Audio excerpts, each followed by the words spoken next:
Details చూస్తే ఢిల్లీకి కేటీఆర్ హరీష్ రావు బయలుదేరి వెళ్లారు. కేటీఆర్ తో పాటు బీఆర్ఎస్ ఎమ్మెల్యేలు నేతలు ఢిల్లీకి వెళ్లారు.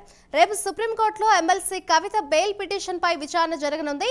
సిబిఐ ఈడీ కేసుల్లో తనకు బెయిల్ ఇవ్వాలని కవిత ఢిల్లీ హైకోర్టును ఆశ్రయించగా జూలై 1న బెయిల్ ఇచ్చేందుకు ఆ కోర్టు నిరాకరించింది.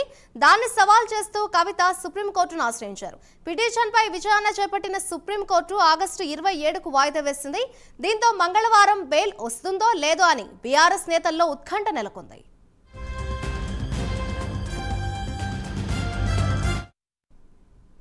ఇక ఢిల్లీకి బయలుదేరారు కేటీఆర్ అలాగే హరీష్ రావు. ఇదే అంశంపై మరింత సమాచారాన్ని మా ప్రతినిధి చందు అందిస్తారు. చందు, చెప్పండి, అటు బీఆర్ఎస్ ఎమ్మెల్యేలు కేటీఆర్ కావచ్చు అలాగే హరీష్ రావు ఢిల్లీకి బయలుదేరినట్లుగా తెలుస్తోంది. వారి పర్యటన డీటెయిల్స్ ఏ విధంగా ఉన్నాయి?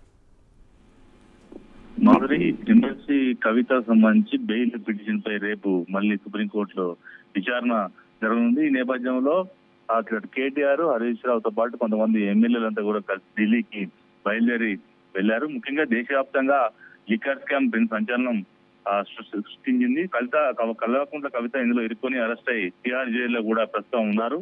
ఇప్పటికే పలుమార్లు బెయిల్ కోసం ఢిల్లీ హైకోర్టు, రౌజావన్నీ కోర్టు, సుప్రీంకోర్టులను ఆశ్రయించినప్పటికీ అన్ని చోట్ల కూడా కవితకు ఎదురు దెబ్బలే తగిలాయి. మరోవైపు తన చెల్లిని జైలు నుంచి బయట తీసుకురావడం కూడా కేటీఆర్ చేయని ప్రయత్నం కూడా లేదు. అయినప్పటికీ ఏది వర్కౌట్ కాలేదు. ఈ నేపథ్యంలో రేపు సుప్రీంకోర్టులో కవిత బెయిల్ పిటిషన్ విచారణ జరగనుంది. ఈ నేపథ్యంలో కేటీఆర్ తన బృందంతో ఢిల్లీకి బయలుదేరి వెళ్లారు. ఈసారి తప్పకుండా బెయిల్ వస్తుందనే ఆశాభావం అయితే వ్యక్తం చేస్తున్నారు. ఎందుకంటే లిక్కర్ స్కామ్ లో అరెస్ట్ అయిన ఢిల్లీ సీఎం అరవింద్ కేజ్రీవాల్, మాజీ డిప్యూటీ సీఎం మనీష్ సిసోడియాలకు ఒకసారి బెయిల్ రావడంతో గులాబీ శ్రేణులు ఆశలు అయితే చిగురించాయి. ముఖ్యంగా జూలై 1న కవిత బెయిల్ ఇచ్చేందుకు ఢిల్లీ హైకోర్టు నిరాకరిస్తే సుప్రీంకోర్టు తలుపు తట్టారు. ముఖ్యంగా పిటిషన్ పై విచారణ చేపట్టిన సుప్రీంకోర్టు ఆగస్టు 27కు సుప్రీంకు వాయిదా వేసింది. ఈ నేపథ్యంలో ఖచ్చితంగా బెయిల్ వస్తుందనే ఆశాభావాన్ని బీఆర్ఎస్ శ్రేణులు వ్యక్తం చేస్తున్నారు. ఒకవేళ కవితకు బెయిల్ రాని పక్షంలో ఎమ్మెల్యేలతో కలిసి కేటీఆర్ ఢిల్లీ వేదికగా ధర్నాను కూడా చేసేటువంటి అవకాశాలు ఉన్నట్టుగా మనకు కనిపిస్తున్నాయి. అందుకే తనతో పాటు కొంతమంది ఎమ్మెల్యేలను కూడా ఢిల్లీకి తీసుకువెళ్లారని చర్చ అయితే ప్రస్తుతం గులాబీ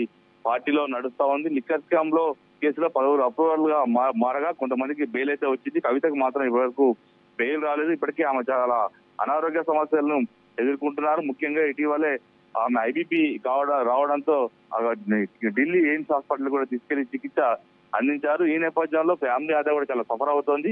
ఈ నేపథ్యంలో ఖచ్చితంగా ఒక బెయిల్ అయితే వస్తుందని ఒక ఆశాభావం వ్యక్తం చేస్తున్నప్పటికీ ఒకవేళ బెయిల్ కనుక రాకపోతే మాత్రం ఆందోళనలు చేయాలని కూడా ఆలోచిస్తున్నట్టు కూడా మనకు తెలుస్తా ఉంది. మొత్తం మీద చూసినట్టయితే ఈ రోజు సాయంత్రం కవితతో కేటీఆర్ హరీష్ రావు ములాఖాత్ అయ్యే అవకాశాలు కూడా మనకు కనిపిస్తా ఉన్నాయి. Madhuri, right, thank you Chandu.